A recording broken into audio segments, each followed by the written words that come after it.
Well, hello. 5 o'clock Central Time. Sounds like a fun time to start today. We're going to go with 5 p.m. Central, 6 on the East, 3 o'clock on the West. Hello, everybody. How's it going? My name is Drew Lentz. I'm the Wireless Nerd, and this is Waves, the wireless podcast, self-named, self-proclaimed, available at thewirelesspodcast.com. And now I even have merch. So, I made the Wireless Nerd little heart logo a couple years ago. He says. It's been about 10 years. And I started Wireless Nerd because I was at the CTIA show in Las Vegas, and I didn't see any innovation that year. And I wanted to call out some folks who I didn't think were being too innovative in the industry when there was a lot of stuff going on. And so I said, man, I'm going to make this alter ego called Wireless Nerd. And I did, and it was a lot of fun. And here we are 10 years later, almost 10 years later, which is great. So hi, how are you? But yeah, that being said, what I did was when I made the little heart with the little Wi-Fi symbols on there, I didn't think anyone would put a little heart with Wi-Fi symbols. And it's been an interesting journey. And there was even at one point where a well-known manufacturer released a version that looked almost identical of my logo for one of their products. And it was just a different color. And I asked them very kindly, I said, hey, would you mind not doing that? And they were super cool. And they took that down. It was great. And then that didn't happen again for a couple of years. And about 2 years ago, someone also used the same little icon that I had and published it. And I said, hey, that's not cool. Like, you know me and I know you. And it'd be cool if you just change that. And they said, you know what? Okay, cool. We'll do that. We'll go ahead and change it. And so they did. And people have asked me for shirts and hats and all kinds of other stuff. And so I decided finally that I was going to do that. So I launched a store today, and very quickly I sold 4 coffee cups and 4 t-shirts. So if you want to find it, visit thewirelesspodcast.com, and I will have a link on there where you can buy some merch. Why not, man? I ordered some for myself, too. A little heart with the Wireless Nerd logo right in the middle. Got a little hat, got a little coffee cup. So if you like the logo and you want to support the cause, be my guest. It's hosted at Bonfire, and I don't want to mess it up, but I believe the address for Bonfire, for the Bonfire shop is, give me 1 second here, it's bonfire.com/wirelessnerd. So if you're listening right now and you're sitting in front of a computer and you want to order something, bonfire.com/wirelessnerd is the store, and I will throw a link to that. You can see the Wireless Nerd t-shirt on there, and then if you scroll down, you can see the hat and the coffee mugs and everything else. So I appreciate the support. It's always cool to see people jump on and order stuff and support what we're doing. So I would absolutely appreciate it. Thanks, y'all. Anyway, it was a rather slow week, and it took me, yesterday, I was going to record yesterday and go live yesterday, but there just wasn't a lot happening.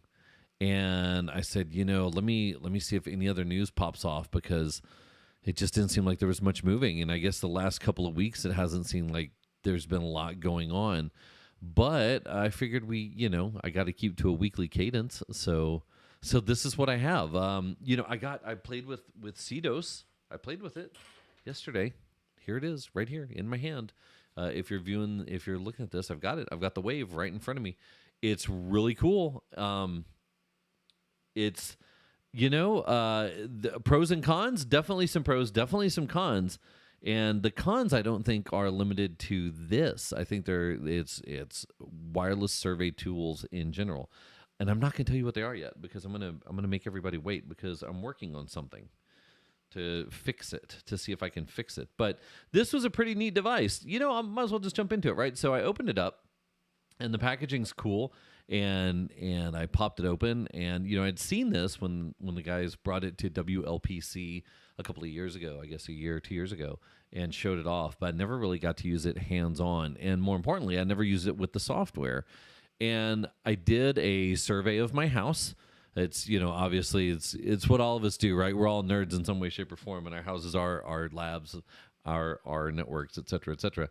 And so, well, I know my coverage in my house pretty well. And so I went ahead and I did a design, not even a design. I uploaded the file. I logged into their dashboard, which is very simple to log into. And I uploaded a floor plan. And then I proceeded to walk around my house. And, I will say the only thing that was a pain in the butt for me was having this device in one hand and this device in another hand, and having to navigate the entire app using my thumb, which they do it a little bit differently, and the way that you move in the building I wasn't used to, and it took a little bit of getting used to. And it's not bad, it's not good, it's not either, it's just that's the way that they do it. And so it was a little bit different, but I got used to it, and I ran through my house. It took me about 12 minutes to do my house. I did a pretty thorough job. The battery life on this, it wasted 4% battery life, took about 13 minutes, 12 and a half minutes to get it done. Battery life dropped by 4%. And it collected a whole ton of information. And I'm staring at the map in my screen here, and I would say that overall, it's exactly where I imagined the coverage would look good and would look bad. So what I'm going to do today is I've got my handy dandy Sidekick 2, and I'm going to do the same thing, and I'm going to compare what they look like in my home. And I just talked to UC this morning, and so hopefully I get a Nomad on its way soon. They're selling like hotcakes apparently, so hopefully I get the Nomad soon. I'll do the same thing in my house. And then on top of that, I've already mentioned I've got this guy here. Let's bring this thing out. Oh, give me a second here. The Epic Prism. Check this out. So if you haven't seen the Epic Prism, this is a device that IBWave uses, and IBWave is another propagation analysis software. And so it comes in this fancy little case right here. You know what? It would help if I could see my own video. I don't even know what I'm showing off. Here we go. Look, so it comes in this little case right here, and it's a tablet. And the tablet isn't the goods. The tablet is just the display to see what you're looking at. But this does 4G and 5G. And so here's the magic right here. This is, let's see if this thing focuses. So here's the magic. This is the little device. It's USB-C powered. It's got a stat light on there. It's got some really cool 3M adhesive on the back to stick it to the back of the tablet, and it's got an antenna port. And it comes with a 90-degree USB-C connector, and it comes with 2 antennas that you can use. And this is going to give me coverage analysis for 4G and 5G. So I'm looking at all these different tools. You want to know why? I wonder who's listening. I wonder if Frene's listening. Here's why, man. Because this, I don't know who's listening. I don't have a little list of who's listening. I can see that there's a bunch of people. So hi, everyone listening on Twitter. Hey, Melissa, how's it going? So seeing people's names appear, but a couple of years back there was this drama in the wireless industry when someone posted a screenshot of them using multiple tools, and one of the manufacturers got upset with them, and they're like, hey, you're supposed to be doing stuff for us. Why are you posting multiple tools online? And everyone kind of got in an uproar about it, because it was like, dude, that's what we do. We have all these tools, and then it happened again, like 6 months ago. It happened again. You would think that, in 2024 that wouldn't happen, but it happened again. People were like, hey, you're supposed to be supporting one tool, and you've got these pictures of all these other tools. And I was like, well, that's dumb. So I'm in a unique position right now where, I'm not beholden to anyone who is going to complain about me using a tool or not using a tool. So that presents an opportunity for me to do stuff like, I don't know, competitively test everything against each other.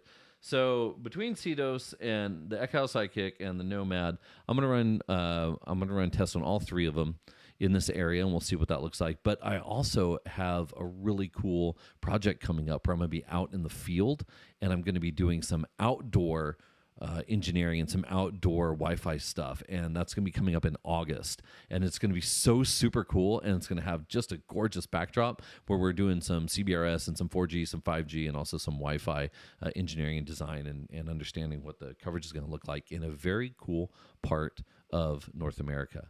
My name is Inigo Montoya. There he is. Hello, Verne. So, so I think it's going to be really neat. It's going to be a chance to put all these tools to use in an environment where I get to test all of them the exact same way and just see what the difference is. Is there a difference? Should there be a difference? There shouldn't be a difference if they're all doing the right thing.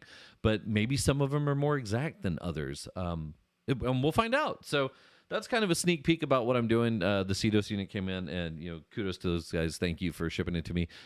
Just to be clear, I know we have to talk about some of the stuff whenever we do blog posts, but these are vendors that send me the tools for me to test out and for me to try, so I can talk to you guys about them.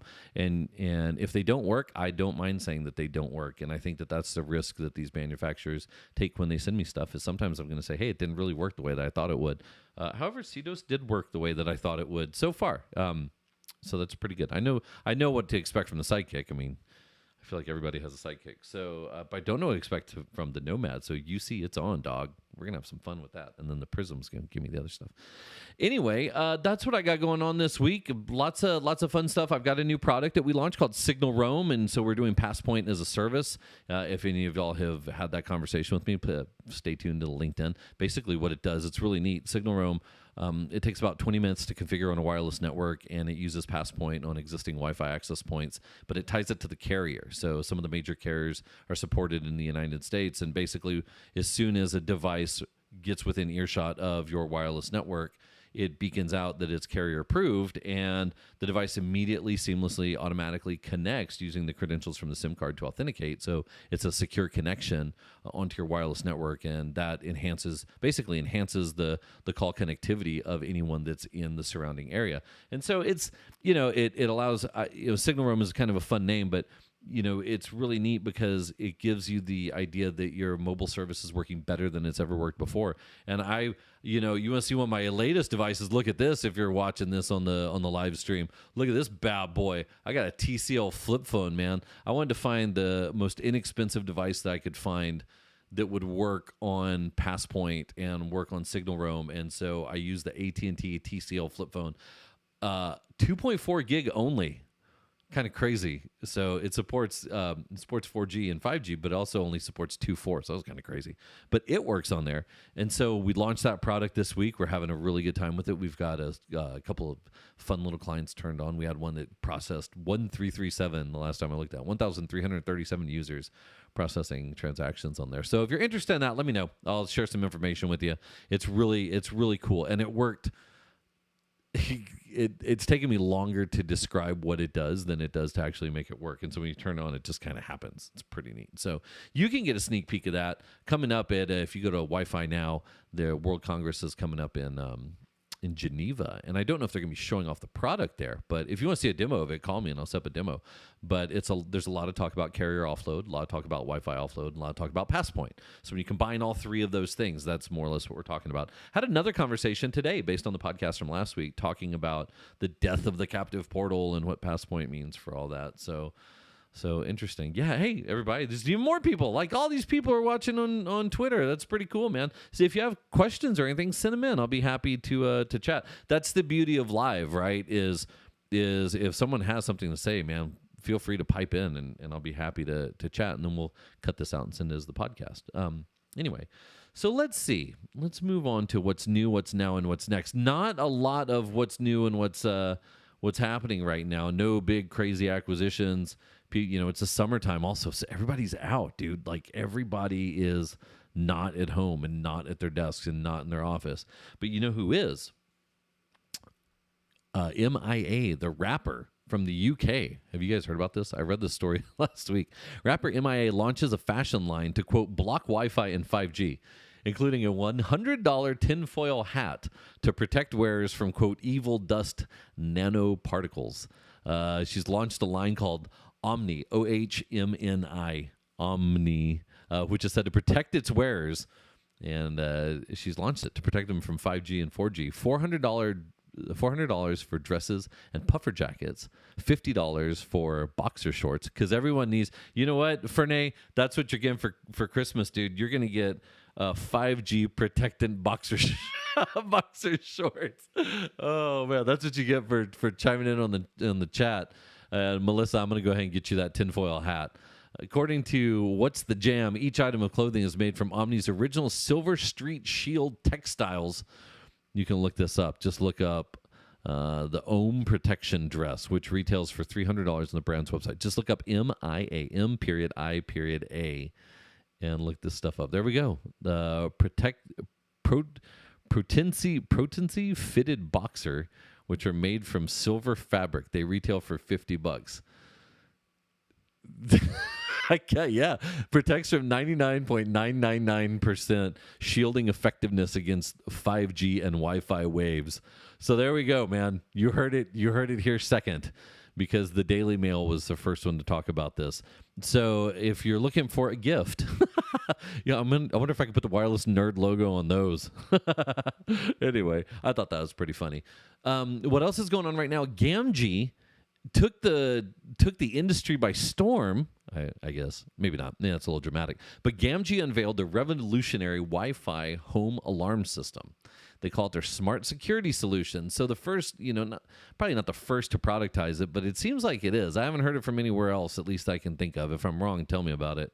But this press release from Amsterdam, Netherlands. Gamgee, a leader in digital technology and home automation, proudly unveils the Wi-Fi home alarm system. State-of-the-art system leverages the widespread presence of Wi-Fi to deliver a unique and comprehensive home security solution. In a market prime for innovation, blah, blah, blah, blah, blah, blah, blah, blah, blah, blah, a bunch of stuff. So this is interesting. In Europe and the U.S., only 7% in Europe and 30 to 32% of homes in the U.S. have alarms. And so the Wi-Fi network created by routers and mesh extenders can help that. So this is Wi-Fi sensing productized to go on your home router. It's pretty neat. Intelligent differentiation between types of movements and spaces, customizable detection zones, enhanced privacy, data is stored locally on routers, avoiding the need for cloud storage, continuous learning over time. The system's AI learns, adapts, and reduces false alarms and improves recognition accuracy. So Gamgee has made this thing. Pretty cool, based in Amsterdam. For more information, gamgee.com, GAMGEE.com. Pretty neat. So as they go, we'll see if anyone else jumps on the Wi-Fi sensing train. It's this goes back to the conversation that we were having when we get AI to run all the things and it's running the wireless networks for us. What other uses of Wi-Fi can we find? What other uses of the spectrum or the waves or the power can we find, the signal? And this is definitely a step in that direction. So good for them. But the question is, if you are wearing Mia's magic Wi-Fi underwear and you walk through the house, will the Gamgee Wi-Fi sensing access point be able to see you sneak into the fridge to get some ice cream in the middle of the night? This absolutely sounds like something I need to try. So don't be... maybe not. There may not be visuals. I'll save you all that. But oh my gosh, this sounds like, Fernay, we're totally going to have to try this out, man. We're going to have to dress in aluminum foil and see how it compares to the designer $50 wifichones.com. Wifichones.com, you heard it here first. Anyway. Oh God, this is what happens when there's not a lot of good news out here, folks. The blast radius attack breaks 30-year-old protocol used in networks everywhere. So this is based on the MD5 stuff. There is a new attack for radius. Anyone who uses hardware, software that incorporates radius should read the technical details provided in the CVEs about this. It's basically there's an issue going on with radius. If you use radius for anything, which a lot of you do, please take a look at blast radius, blast-radius. It's a new attack. I just read this about a couple of hours ago. It just came up over the last 24 hours. But I don't know how bad that's going to affect all the different devices that we use on a day-to-day basis in the wireless industry. However, I would definitely take a look at that. What else we got? Oh, this is pretty cool. The Whataburger app in the state of Texas. So everybody knows that Whataburger is the best hamburger in Texas. I'm waiting for people to throw things at me on the internet. But what has got their headlines this week is we just had the hurricane come in, and Beryl came in, and it made its way on to land in Houston, Texas. And the energy company, Centerpoint Energy, doesn't have a website that you can go to tell you where there's problems of what's up and what's down. So there was no way for people to see what was going on.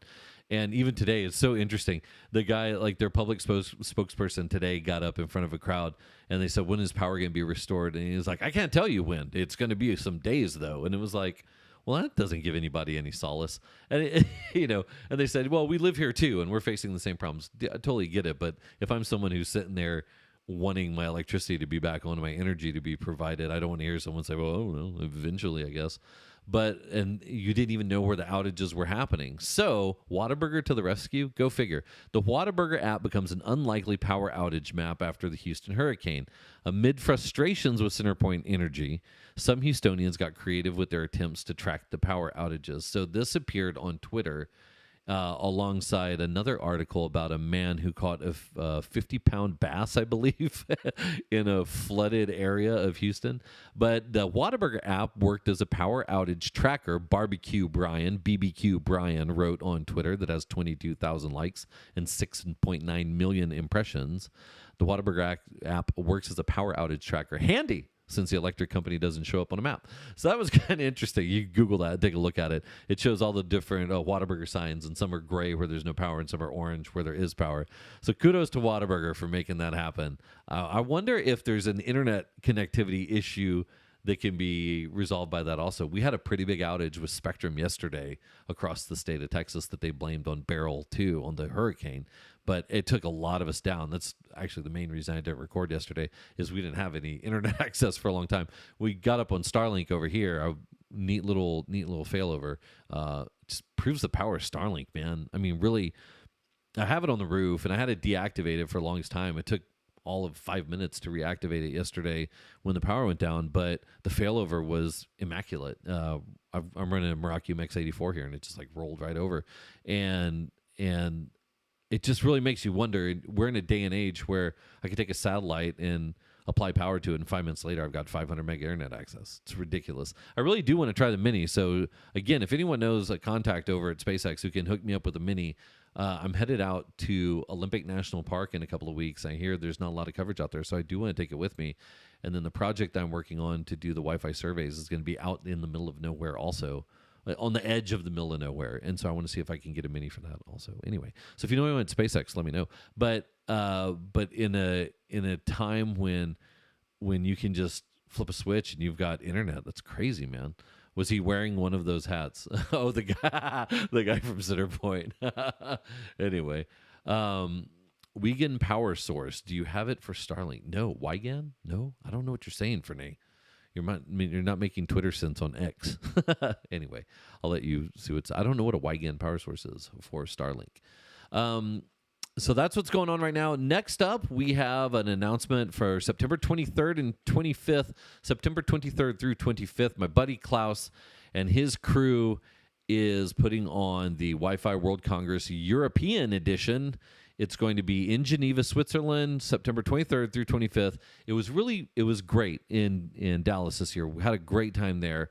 Looking forward to maybe going. That would be really cool to go see an update on everything that's going on. And then just 1 month later, the boot camp starts on October 20th, runs through the 22nd, and WLPC Prague is happening the 23rd through the 25th of October. So from, let's see, what are we going to do here? From September 23rd through 25th in Geneva, and then from October 20th through 25th in Prague. And the last year in Prague, maybe.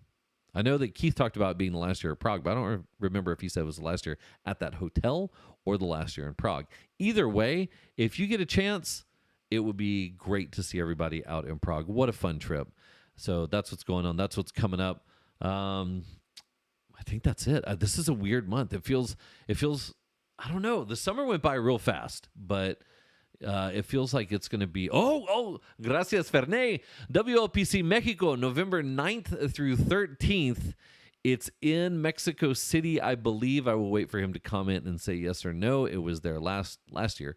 WLPC Mexico, November 9th through 13th. That's the other one, Tad. So September is Geneva, and Prague is October, and then we've got WLPC Mexico, November 9th through 13th. If you speak Spanish or you're in the Latin American market, that's going to be super fun. That one just keeps on growing, man. And plus the food there is insane. And if it is in if it is in Mexico City, Ciudad Mexico, there is a James Beer rated taqueria or taco truck in Mexico City. And I think that definitely calls for a side quest to go get some James Beer taquitos anyway, or rated taquitos. Anyway, that's all I got for this week. I hope you all have a wonderful week. It's 5:25. I am going to enjoy the rest of the day. The conference, just an update on that. The conference is the 12th through the 13th. The boot camps are the 9th through the 12th. So once again, Wi-Fi World Congress, September 23rd through 25th in Geneva. WLPC Prague, October 20th through 25th. And then WLPC Mexico from the 9th through the 13th. Gracias. De nada, mi amigo. Anyway, I hope you all have a wonderful week. I will talk to you next week. Unless something crazy comes up, then we can jump back on. But until then, do me a favor, get ready to watch the United States kick some serious butt in the Olympics. I'm rocking my USA skateboarding hat. I'm very, very excited. Oh, God, you guys are at Wyco Manchester right now. You know, I voted on the thing that y'all put up there about where should the next Wyco be, and I said Texas, and I think I was the only one. Everyone said Nashville. Thanks, Sam. Whatever. But Nashville will be fun also. That's a quick flight for me. I'm really looking forward to making it to a Wyco, the wireless community with the little elefante, the little elephant. I think that's really, really neat. And I love what you guys are doing. And I hope you all are having a wonderful time. Shout out from the Wireless Nerd on the Waves podcast. If you don't know anything about Wyco, the wireless community, I don't even know if it has a website. It does. wi-co.org. Join the herd, wi-co.org.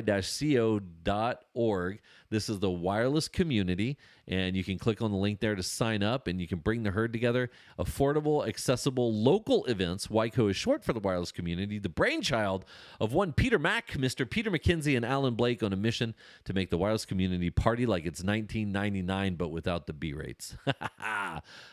Please take a look at WICO, and if you're in the UK, get your butt on. Well, I guess don't get over there now. It might be a little bit late in the day, but definitely check out WICO, wi-co.org. Back to my goodbyes. Have a wonderful day, everybody. We'll see you next week. Thanks for tuning in.